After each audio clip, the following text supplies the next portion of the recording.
নমস্কার শ্রোতা ভক্তরা, আজ আমরা জানবো অজয় একাদশীর ব্রত মাহাত্ম্য কথা সম্বন্ধে। আর রাজা হরিশ্চন্দ্র এই অজয় একাদশীর ব্রত পালন করার পরেই তিনি তার পুত্র, স্ত্রী, পুরো রাজ্যপাট ফিরে পেয়েছিলেন।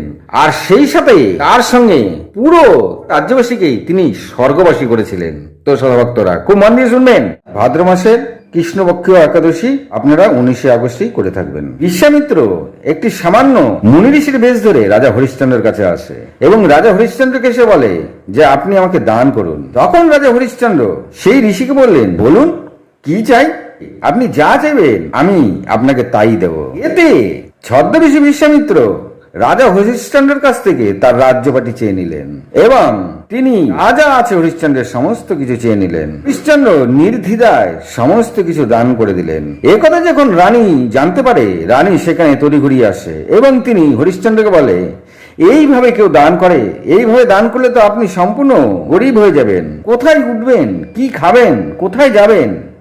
তখন রাজা হরিশ্চন্দ্র বলল, এই ইক্ষ্বাকু বংশের রাজারা যা বলে তাই করে থাকে, তাই আমার ভাগ্যে যা আছে তাই হবে। তখন বিশ্বামিত্র আরো বেশি পরীক্ষা নেওয়ার জন্য বলল, আপনাদের শরীরে যত গয়না আছে সেগুলো আমাকে দিয়ে যান। সমস্ত কিছু হরিশ্চন্দ্র দিয়ে দিল। তারপরেও বিশ্বামিত্র হরিশ্চন্দ্রকে বললেন, এখনো পূর্ণ হয়নি, আমার আরো 1100 স্বর্ণ মুদ্রা লাগবে। সমস্ত কিছু দিয়ে দেওয়ার পরে সামান্য একটা কাপড় পরে হরিশ্চন্দ্র নিজের স্ত্রীকে নিয়ে আর পুত্রকে নিয়ে বেরিয়ে গেলেন। তো হরিশ্চন্দ্রের স্ত্রীর নাম ছিল শৈবা আর পুত্রের নাম ছিল রোহিতস্য। তো তারা একেবারে সাধারণ বেশে বেরিয়ে গেলেন। তখন বিশ্বামিত্র বললেন, আপনি কোথায় যাচ্ছেন? আমার তো কথা এখনো রাখলেন না, আমার এখনো 1100 স্বর্ণ মুদ্রা লাগবে। এ কথা শুনে রাজা হরিশ্চন্দ্র বলল, নিশ্চয়ই, আমি আপনাকে 1100 স্বর্ণ মুদ্রা জোগাড় করে এনে দিচ্ছি। রাজা হরিশ্চন্দ্র নানা দিকে 1100 স্বর্ণ মুদ্রার জন্য জোগাড় করার জন্য চেষ্টা করলেন, কিন্তু তিনি জোগাড় করতে পারলেন না। অবশেষে তার স্ত্রী শৈবা বললেন, স্বামী আপনি আমাকে বিক্রি করে দিন, যা হবে ওনাকে দান করে দিন। সেই অনুসারে রাজা হরিশ্চন্দ্র নিজের স্ত্রীকে এক ব্রাহ্মণের কাছে বিক্রি করে দিলেন। সেই ব্রাহ্মণ 600 স্বর্ণ মুদ্রা তাকে দিল। সেই 600 স্বর্ণ মুদ্রা নিয়ে হরিশ্চন্দ্র বিশ্বামিত্রের হাতে দিলেন। তখন বিশ্বামিত্র বলল, আমার আরো 500 স্বর্ণ মুদ্রা চাই। রাজা হরিশ্চন্দ্র দুশ্চিন্তাগ্রস্ত হলেন। তিনি নানা দিকে ঘুরতে থাকলেন, আরো 500 স্বর্ণ মুদ্রা তিনি কোথায় পাবেন। চিন্তা করতে করতেই তিনি রাজ্যের বাইরে একটি শ্মশানে এসে উপস্থিত হলেন। তিনি 2 হাত মাথায় দিয়ে ভাবনা চিন্তা করতে থাকলেন। তখন সেই শ্মশানের মণি বেশে তাকে জিজ্ঞাসা করলো, কি হয়েছে, 2 হাত মাথায় দিয়ে বসে আছো কেন? তখন হরিশ্চন্দ্র বলল যে আমার 500 স্বর্ণ মুদ্রা লাগবে। তখন সেই শ্মশানের মণিক বলল, আমি তোমাকে 500 স্বর্ণ মুদ্রা দিতে পারি, তার বদলে তুমি আমার কাছে বিক্রি হয়ে যাও, আর এই শ্মশানে যত সব আসবে সবার কাছ থেকে কর নিয়ে তুমি তার দাহ করবে। এই কথাতে রাজা হরিশ্চন্দ্র রাজি হয়ে গেলেন। তো শ্রোতা ভক্তরা, সেই 500 স্বর্ণ মুদ্রা এনে তিনি বিশ্বামিত্রের হাতে তুলে দিলেন। বিশ্বামিত্র ওপরে রাগী দেখালো, তিনি মনে মনে হরিশ্চন্দ্রের উপরে খুবই খুশি হলেন এবং অন্যান্য দেবতা বিশ্বামিত্র সবাই হরিশ্চন্দ্রের দিকে নজর রাখলেন। অবশেষে রাজা হরিশ্চন্দ্র সেই 500 স্বর্ণ মুদ্রা দিয়ে এসে সেই শ্মশানে ফিরে এলেন। সেখানেই তিনি সব দাহ করতে থাকলেন। আর যত সব আসতো সেই সব সবের গায়ে যে কাপড় থাকতো সেই কাপড়ই রাজা হরিশ্চন্দ্র গায়ে দিতেন। কর নিয়ে তিনি সেখানে সব দাহ করতে থাকলেন। তো শ্রোতা ভক্তরা, যিনি রাজা হরিশ্চন্দ্র সারা পৃথিবীর আধিপত্য যার কাছে ছিল, যিনি চক্রবর্তী সম্রাট ছিলেন, ও নিত্য যিনি দান করতেন, আজ তিনি এক শ্মশানে ডোমের কাজ করলেন। ডোমের কাজ করতে করতে তার দীর্ঘদিন পেরিয়ে যায়। রাজা হরিশ্চন্দ্র দুশ্চিন্তাগ্রস্ত হয়ে পড়লেন, কি করে এখন এর থেকে নিস্তার পাওয়া যাবে। এমন চিন্তা ভাবনা হওয়াতেই একদিন সেখানে গৌতম ঋষি এসে উপস্থিত হলো। গৌতম ঋষিকে দেখেই রাজা হরিশ্চন্দ্র তার কাছে পরিমরি পায়ে পড়ে নমস্কার দিলেন। গৌতম ঋষি তখন বললেন, কে তুমি আর কি হয়েছে তোমার? তখন রাজা হরিশ্চন্দ্র নিজের সমস্ত কথা খুলে বললেন। সমস্ত কথা শুনে গৌতম ঋষি বললেন, আসে 7 দিন বাদেই অজয় একাদশী। সেই অজয় একাদশী তুমি নিষ্ঠার সঙ্গে পালন করো। এই একাদশী পালন করলে পূর্ব জন্মে আর এই জন্মে যত পাপ আছে সব বিনষ্ট হয়ে যাবে। পাপ বিনষ্ট হয়ে গেলেই তোমার যা কিছু হারিয়ে গেছে সবকিছু তুমি আবার পুনঃপ্রাপ্ত করতে পারবে। এই অজয় একাদশীর পুণ্যের ফলে তুমি স্বর্গ লাভ করবে, সমস্ত পাপ থেকে মুক্ত হয়ে যাবে। তো শ্রোতা ভক্তরা, যখন গৌতম ঋষি মুখে এ কথা শুনলেন যে আগামী 7 দিন পর ভাদ্র মাসে কৃষ্ণপক্ষের অজয় একাদশী, তখন হরিশ্চন্দ্র গৌতম ঋষিকে নমস্কার দিয়ে বলেন, আমি নিশ্চয় এই অজয় একাদশী ব্রত পালন করব। এরপরে গৌতম ঋষি সেখান থেকে অদৃশ্য হয়ে গেলেন। রাজা হরিশ্চন্দ্র 7 দিন অপেক্ষা করে থাকলেন। যখনই ভাদ্র মাসের কৃষ্ণপক্ষের একাদশী উপস্থিত হলো, তিনি নিষ্ঠার সঙ্গে সেই একাদশীর ব্রত পালন করলেন। সারা রাত্রি জাগরণ করে তিনি ভগবানের নামে গুণকীর্তন করলেন। তো শ্রোতা ভক্তরা, পরের দিনকে সেখানে রাজা হরিশ্চন্দ্র দেখলেন এক গরিব দুঃখী তার বাচ্চাকে কোলে নিয়ে দাহ করতে এসেছেন। তিনি তখন সেই গরিব দুঃখীকে বললেন যে এখানে সব দাহ করতে গেলে কর দিতে হবে।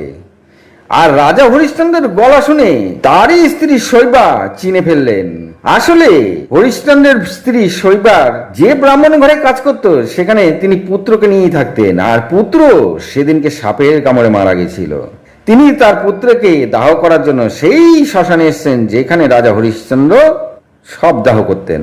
তো শৈবাকে দেখেই রাজা হরিশ্চন্দ্র দূর থেকেই অঝরে কাঁদতে থাকলেন। আর তখন শৈবা বললেন, আপনি কত নিষ্ঠুর হয়ে গেছেন স্বামী, আপনি নিজের পুত্রকে দাহ করার জন্য কর চেয়েছেন। তখন রাজা হরিশ্চন্দ্র বলল, আমার মুনিবের এটাই আদেশ, এখানে যারা দাহ করতে আসবে সবাইকেই কর দিতে হবে। আমি এখন উনার দাস, আমি এখন কারো পিতা নই, আমি এখন কারো স্বামী নই।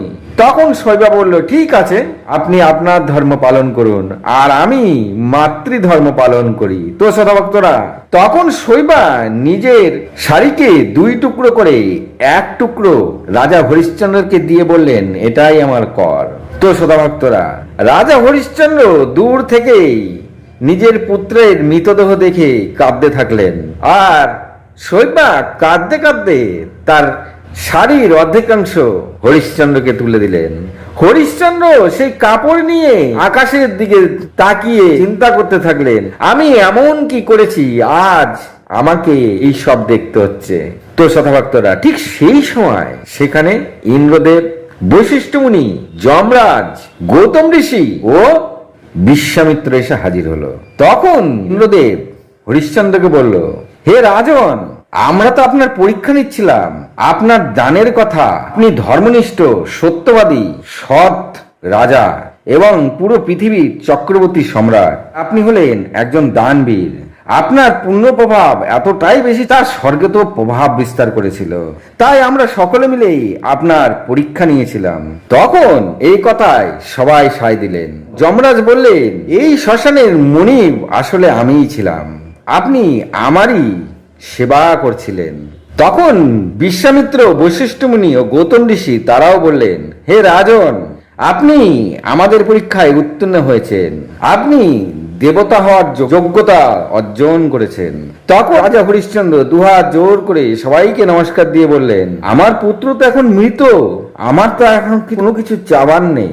এই কথা বলতেই সাথে সাথে রাজা হরিশ্চন্দ্রের পুত্রকে যমরাজ জীবিত করে দিলেন। আর ইন্দ্রদেব রাজা হরিশ্চন্দ্র ও শৈবাকে সাজসজ্জায় সজ্জিত করে দিলেন। আর বিশ্বামিত্র রাজা হরিশ্চন্দ্রকে তার সমস্ত রাজ্য সম্পত্তি ফিরিয়ে দিলেন। তো শ্রোতাভক্তরা, রাজা হরিশ্চন্দ্র সমস্ত কিছু আবার ফিরে পেয়েছিল আর তিনি আবার চক্রবর্তী সম্রাট রূপে শাসন করতে থাকলেন। এই সবকিছু ফিরে পাওয়ার পেছনে ছিল অজয় একাদশীর ব্রত নিষ্ঠার সঙ্গে পালন করেছিলেন। তো শ্রোতাভক্তরা, বোঝা গেল অজয় একাদশীর ব্রত করলে মনে যদি কোনো আশা থাকে, সেই আশা জীবিতকালেই পূর্ণ হয়ে থাকে। শ্রোতাভক্তরা, মন দিয়ে শুনবেন, এই অজয় একাদশীর ব্রত যারা নিষ্ঠার সঙ্গে পালন করেন, যদি আপনার মনে কোনো আশা থাকে, সেই আশা আপনি জীবিতকালেই পূর্ণ হয়ে যাবে। আর এই একাদশীর ব্রত যারা করতে পারবেন না কোনো কারণবশত, যদি শ্রবণ করেন বা কেউ যদি এই একাদশী ব্রত শুধু নিষ্ঠার সঙ্গে পঠন পাঠনও করেন, তবে তিনি অশ্বমেধ যজ্ঞের ফল লাভ করে থাকেন। তো শ্রোতাভক্তরা, আজ এই পর্যন্তই। যদি ভালো লাগে একটি লাইক, একটি সাবস্ক্রাইব করবেন। ভালো থাকুন, সুস্থ থাকুন, নমস্কার।